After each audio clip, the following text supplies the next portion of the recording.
starting off with one of the most important parts of Soul Celebrate is the main character blueprint, the character you play as.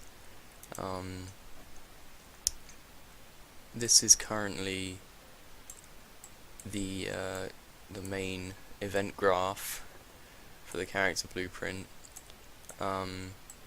essentially when you start, it goes through a number of sequences which activates the camera for the player, sets the max walk speed similar to the AI, sets up these functions which allows the player to pick one of the weapons. The main bulk of the character blueprint is something I pair programmed with Pedrick and Tom on, and it gets the weapon the player currently has selected when the player attacks, and depending on the weapon it then produces a visual effect, and the player can then chain that by selecting other weapons to produce different animations.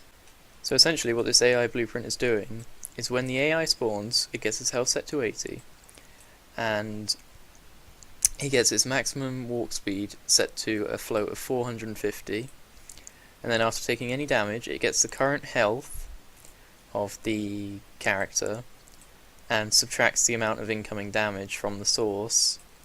and for development purposes it prints the remaining health of the AI. In future development we hope to turn this into a health bar. And then as the program continually ticks, we get the current health of the character, and if the current health of the character is ever less than or equal to 0,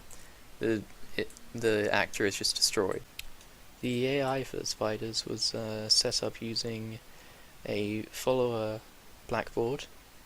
and an enemy behavior tree. The enemy behavior tree is a simple aggro check to see if the player is close enough, and if they are close enough, they move to the player. One of the AI blueprints I made was the aggro check, which is essentially supposed to determine whether or not the player is close enough to still be following the player. So it gets the location of the player and then calculates the distance from itself to the player,